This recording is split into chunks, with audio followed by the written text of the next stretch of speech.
Olá, estamos aqui hoje para apresentar a conferência junto ao segundo workshop em curadoria de geociências de Brasília e que aborda a historicidade das coleções geológicas e paleontológicas do MGEL sob guarda do LabMicro.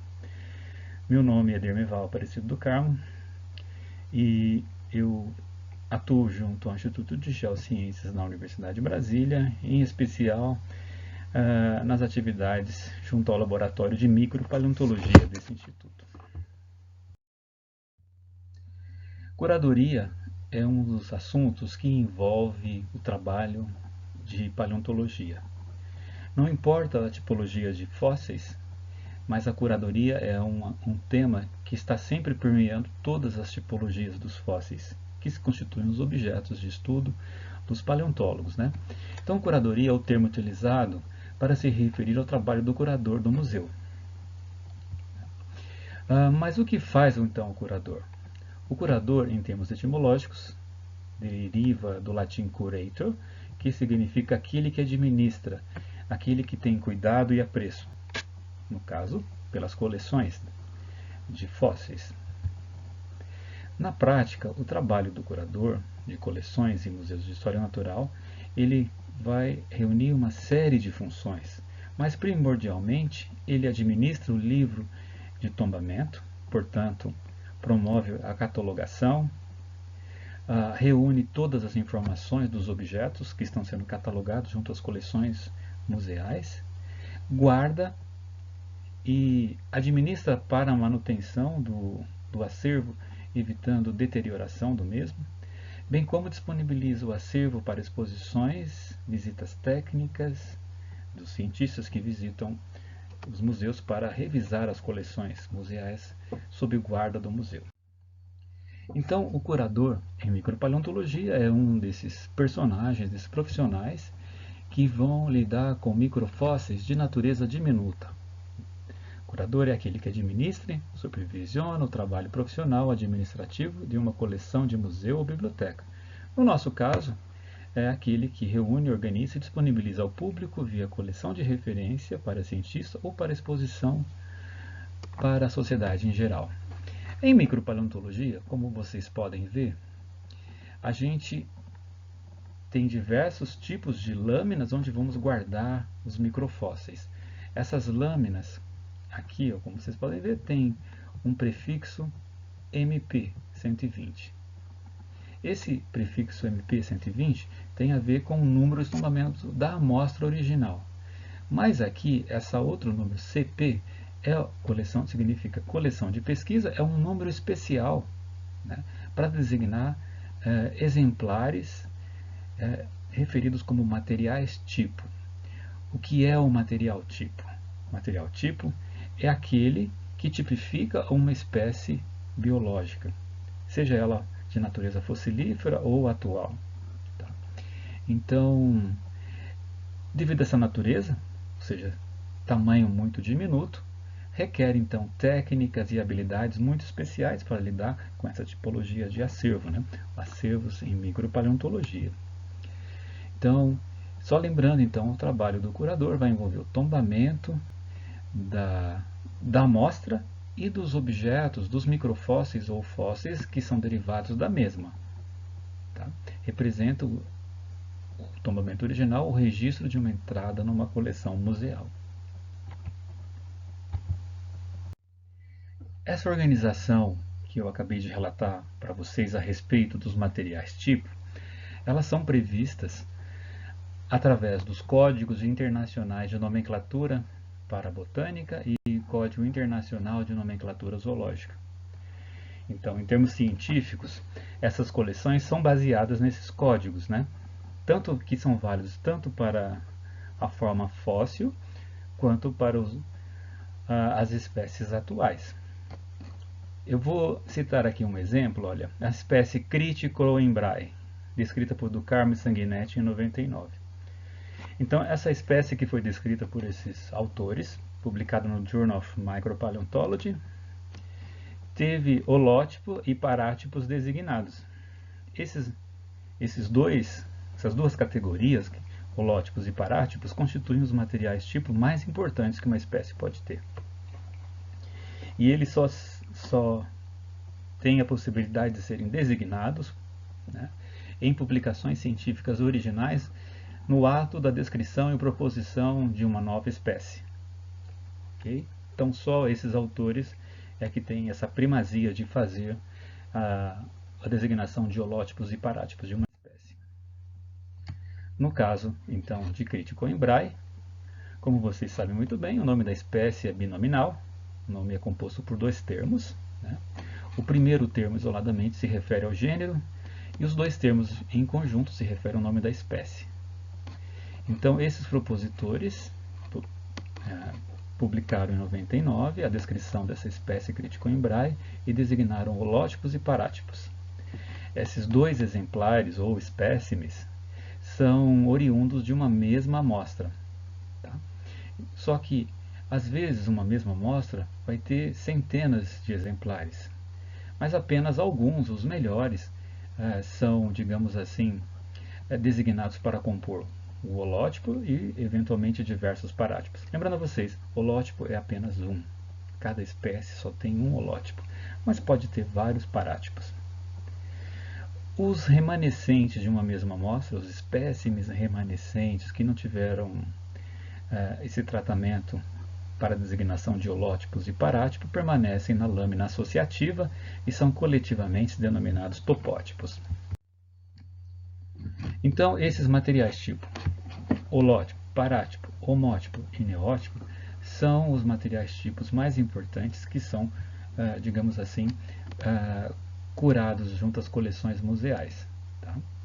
E no caso de micropaleontologia tem essas lâminas unicelulares onde a gente guarda individualmente cada um dos exemplares que foram designados para compor essas categorias.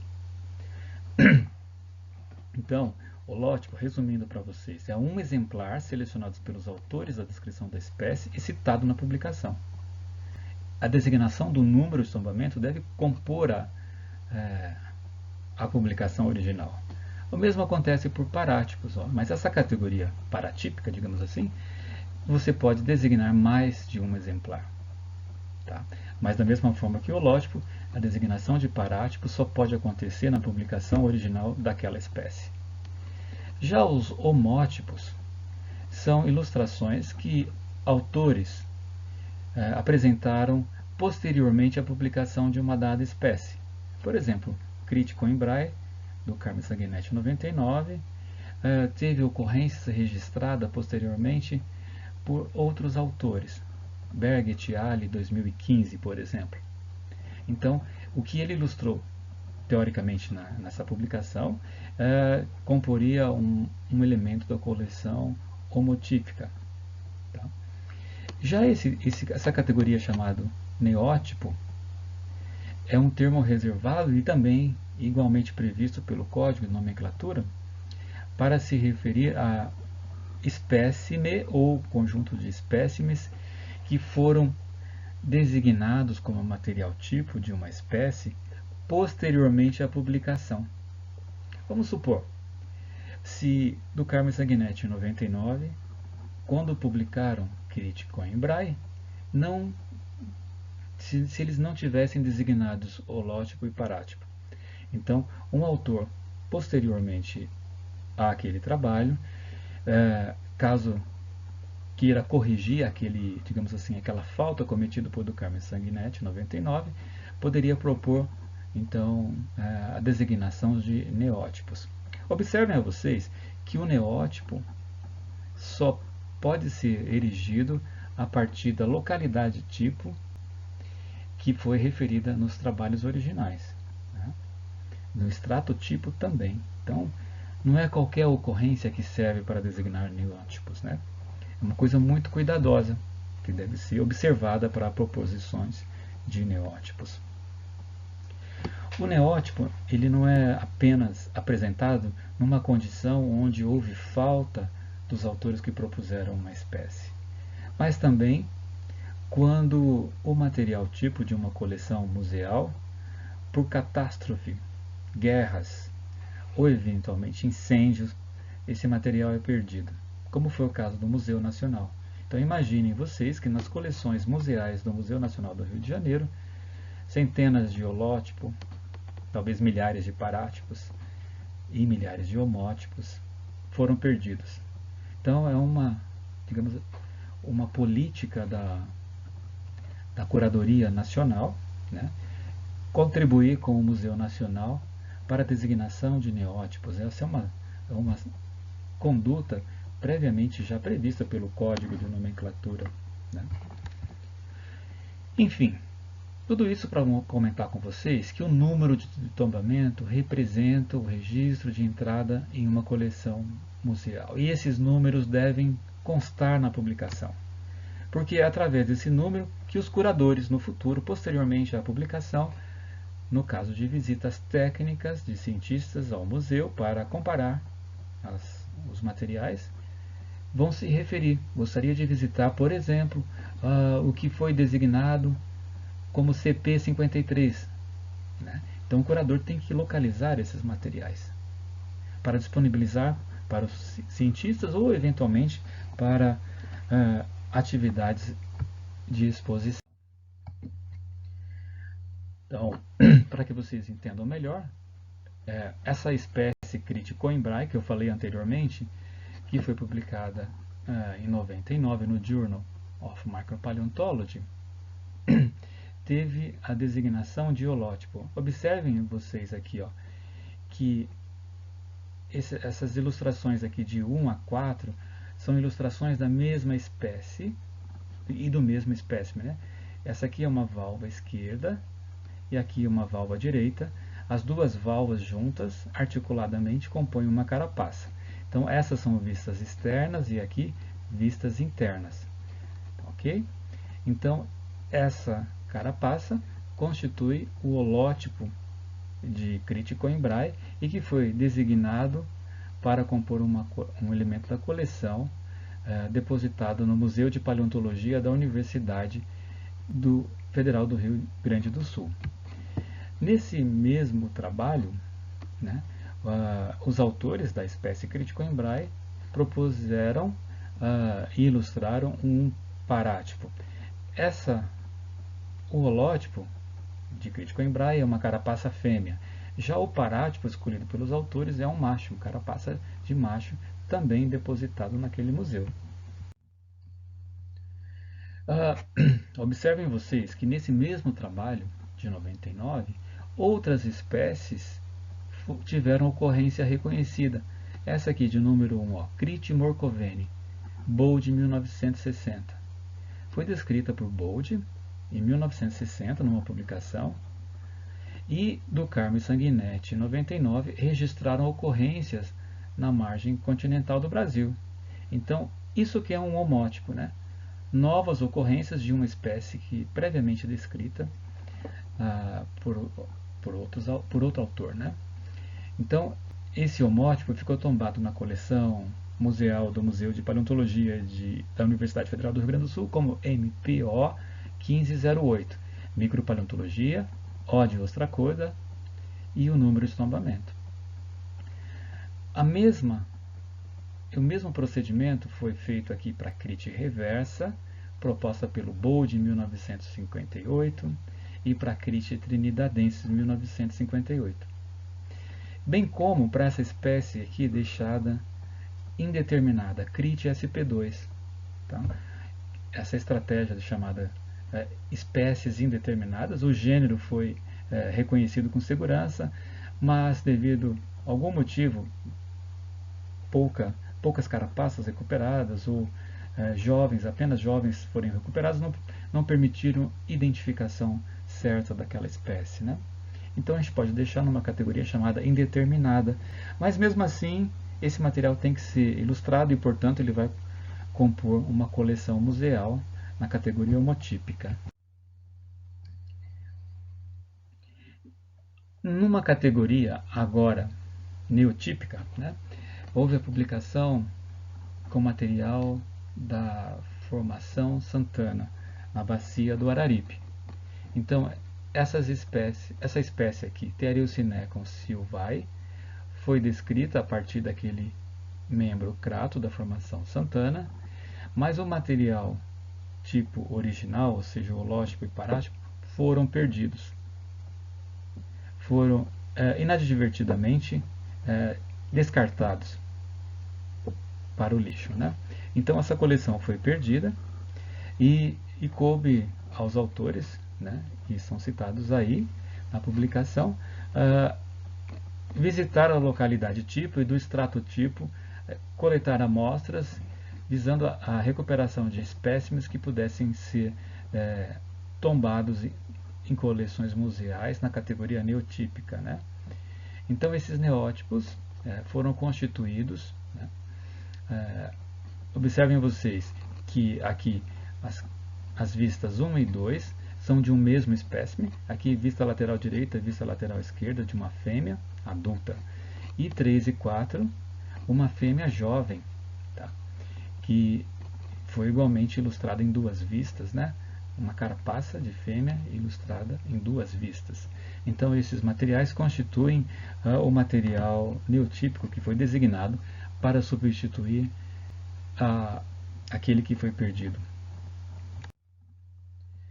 Em 2003 teve um grande evento aqui em Brasília, que foi o 18º Congresso Brasileiro de Paleontologia, né?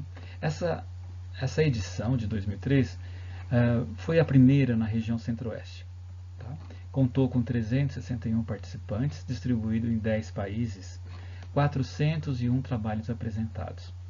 E agora, como a gente gostaria de lembrar, em 2022 nós vamos ter a segunda edição no Centro-Oeste, no período de 2 a 6 de maio, na cidade de Cuiabá será realizada então essa nova edição do Congresso Brasileiro de Paleontologia na região Centro-Oeste. Todos vocês estão convidados a participar e espero revê-los lá. Aqui ao fundo o logotipo que foi utilizado na edição realizada em Brasília, né? Esse conofíton aqui representando o Congresso Nacional e duas valvas de Brasacipes subovatum, respectivamente o Senado e a Câmara dos Deputados, né? Esse era o nosso logotipo. Por que eu estou chamando a atenção para esse congresso? Porque nesse congresso, a comissão organizadora, que foi presidida por mim e pela professora Lucilena Soares Silva, ela é especialista em botânica, né? E outros colegas aqui da Universidade de Brasília, dentre os quais eu destaco a professora Edi Mendes Guimarães, que está nessa foto aqui, numa caverna, né? E igualmente está nessa foto tirada aqui pelo Denesini em 2021, durante o nosso trabalho de campo, na bacia do Recôncavo Tucano. Por que eu estou chamando a atenção para a professora Edi Mendes Guimarães? Porque nesse mesmo ano, ela era a coordenadora do Museu de Geociências da Universidade de Brasília e eu procurei a coordenadora para consultar sobre a possibilidade de criar uma coleção de pesquisa junto ao Museu de Geociências. A professora Edi, enquanto coordenadora, autorizou essa criação da coleção de pesquisa nessas categorias que eu relatei para vocês anteriormente, para abrigar material holotípico e paratípico, entre outros, né? Obviamente voltados para a micropaleontologia. Essa era a minha imagem assim, né, de coleção, de pesquisa, né, para aquela oportunidade, né. Prontamente a coordenadora autorizou a criação e me colocou que não haveria restrição alguma, desde que eu fizesse a curadoria desses acervos e que guardasse no laboratório de micropaleontologia até um segundo momento em que houvesse ampliação dos espaços de reserva técnica no museu, que naquela época não eram amplos o suficiente para abrigar essa nova tipologia de acervo, né? Então é um pouquinho da história, agora vamos começar a falar um pouco do material tipo do MGEL. O primeiro, então, criada essa coleção de pesquisa, CP, observem vocês aqui, já teve a publicação em 2004, né, sobre microfósseis da formação Quericó. Os tracodes homotípicos foram tombados na coleção. Olha aqui, arbínea simétrica, homótipo MGEL CP21. Essas informações constam na publicação de 2004, do Carmo et al. 2004. Lembrando vocês, homótipos são exemplares selecionados pelos autores em momento subsequente à publicação da espécie. Tá? Então essa espécie arbina simétrica foi descrita por Cronenberg e Weber 71. Mas uma outra ocorrência, e a primeira ocorrência dessa espécie na bacia do São Francisco, foi designada por do Carmo et al. 2004. Né? E o mesmo aconteceu para Arbina sp1, Cypride sp1 e Bisuco Cypride sp1.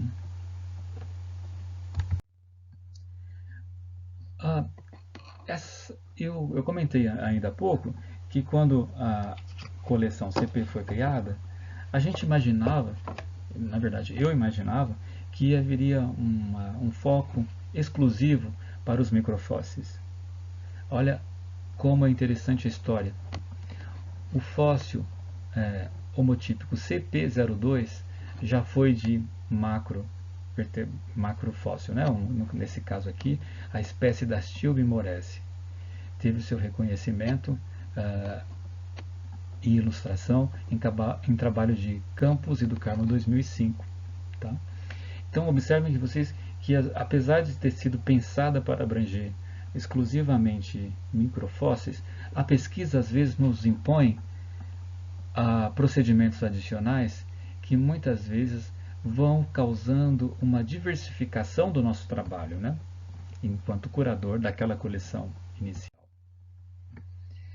E essa história que eu falo para vocês sobre a pesquisa nos impõe uma flexibilidade para ampliar a diversidade de trabalhos, acabou resultando atualmente em 7 tipologias de acervos, que estão relacionados aos acervos CP, coleção de pesquisa, né, e que, portanto, constituem acervos igualmente importantes sob o ponto de vista de curadoria museal. Né?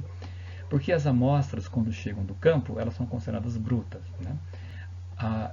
E assim que elas são tombadas, as amostras de rochas, elas entram para a categoria residual, onde vai iniciar o trabalho de preparação de amostras visando a recuperação de microfósseis. Os fósseis recuperados, depois do tombamento e dos procedimentos de preparação, são guardados em coleções gerais.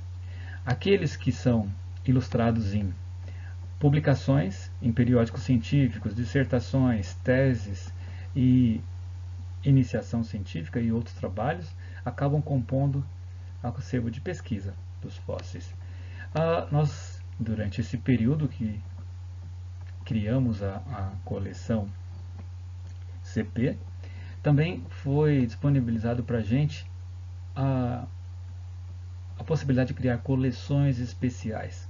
Coleções, por exemplo, especiais que vieram doadas por museus. O Museu Senckenberg iniciou essa seção de amostras muito especiais para nós. Né?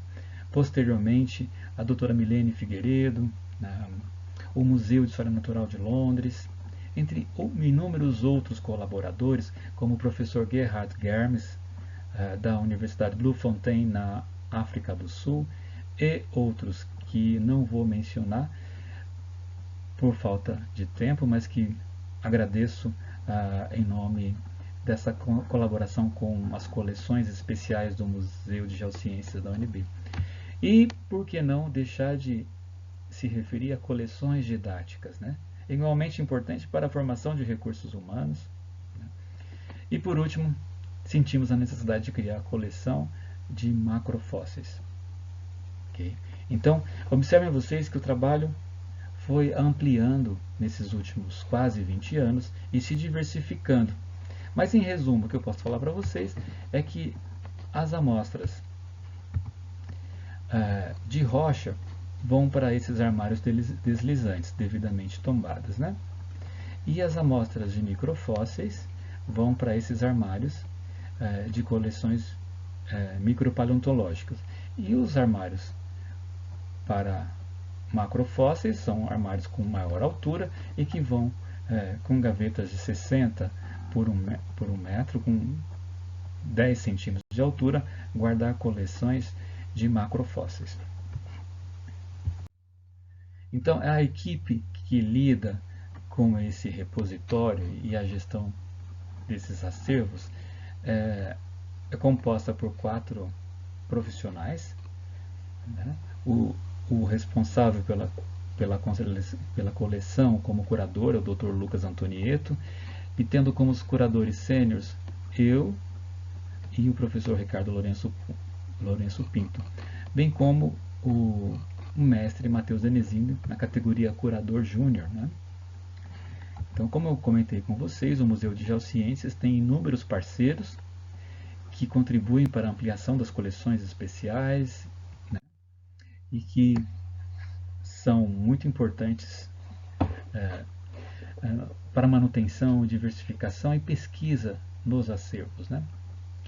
Como uma breve síntese de tudo isso que eu falei até agora, eu gostaria de fazer um ponto aqui, que em 2001, a criação do protocolo de tombamento no LabMicro.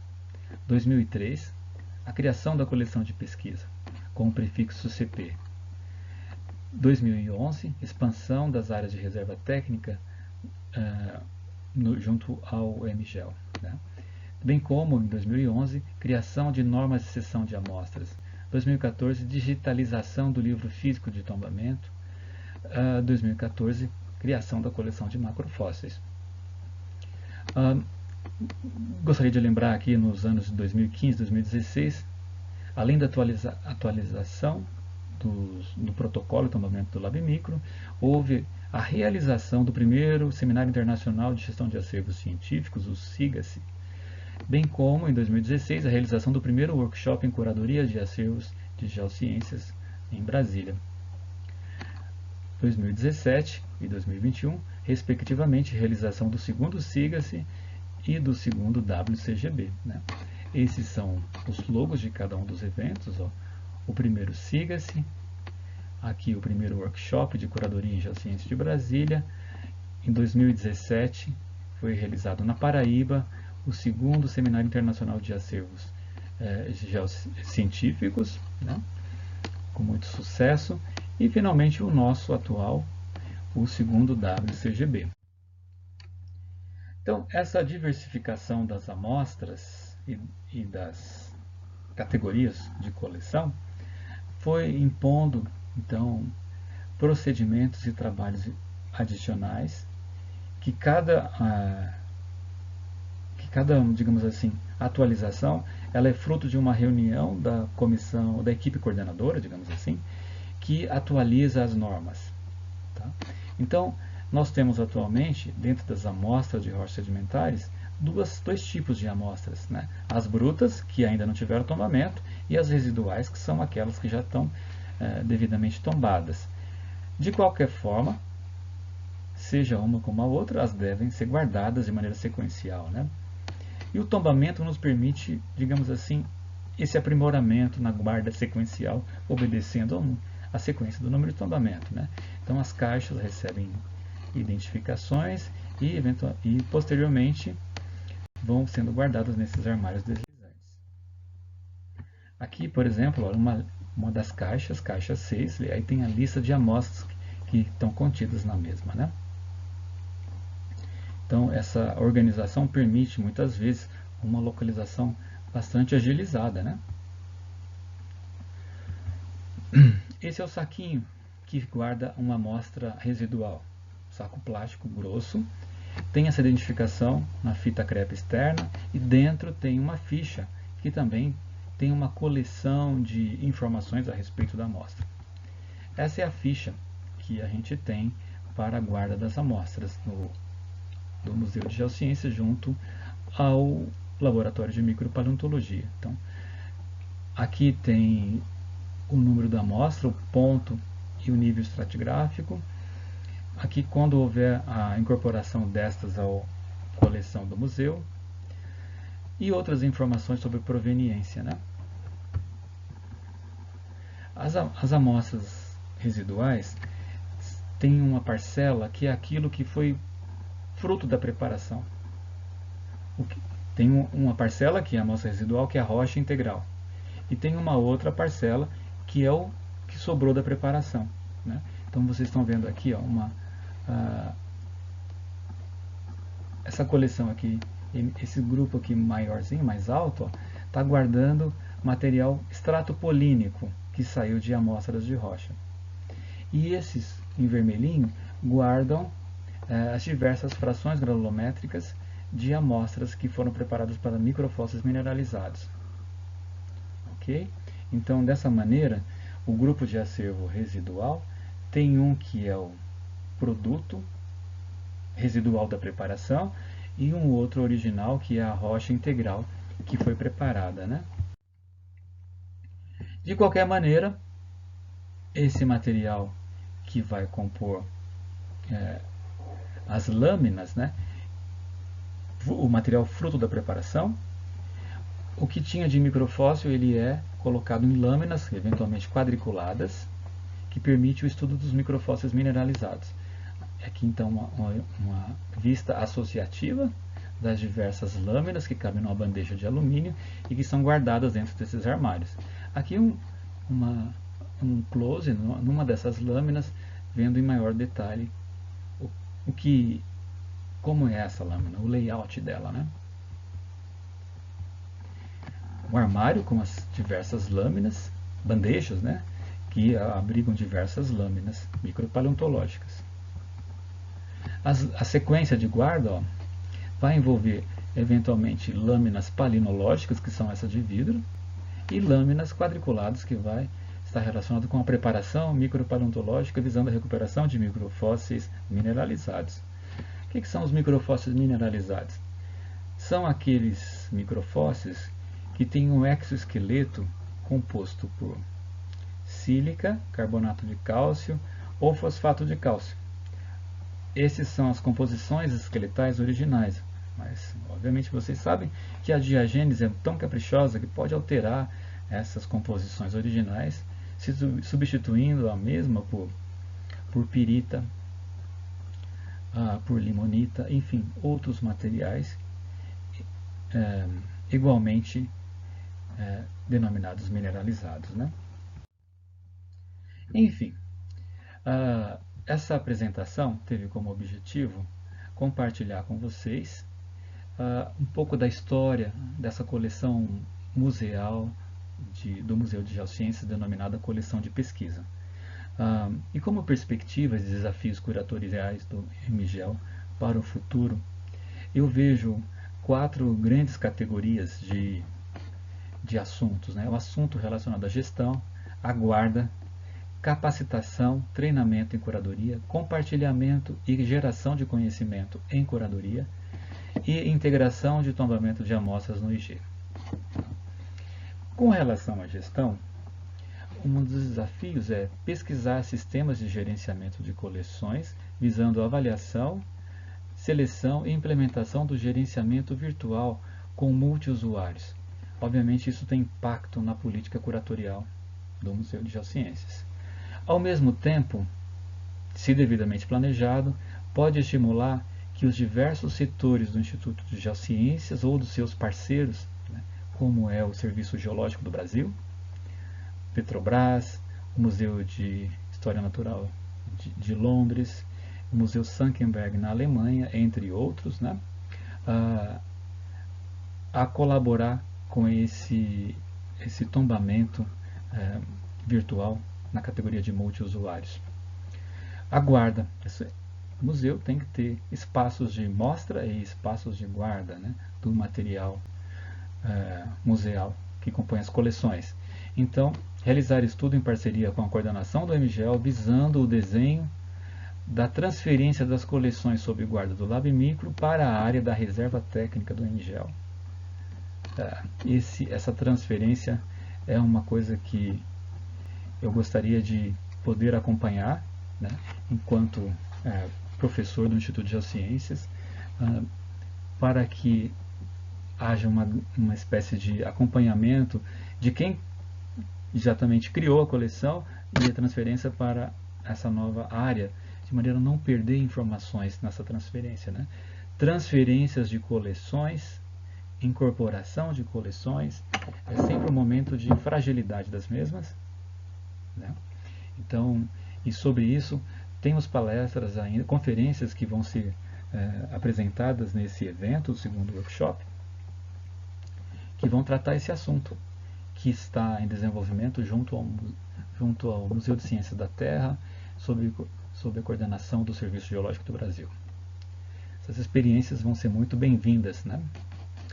Então, por fim, essa integração de tombamentos de amostras, né, junto ao Instituto de Geociências, né, é um ponto importante, né, porque o laboratório de geoquímica, de micropaleontologia, de geocronologia, entre outros, todos acabam coletando amostras, fazendo tombamentos que não se conversam. Então, a gente gostaria de estimular a centralização dessas atividades de tombamento para facilitar uma comunicação entre os diversos laboratórios, porque se uma amostra tem apenas um número de tombamento, obviamente a extração e a produção de conhecimento a respeito dessa amostra nas diversas tipologias de laboratórios que trabalham em conjunto vai ser muito mais otimizada. Então esse é um ponto muito importante e que eu acho que a seleção desse sistema de gerenciamento virtual pode vir a colaborar para que a gente alcance esse novo estágio da gestão de acervos científicos no Museu de Geociências da UNB. Enfim, assim eu encerro a minha apresentação, agradecendo a atenção de todos e estou aberto para perguntas aqui na parte subsequente ao término da apresentação. Até breve!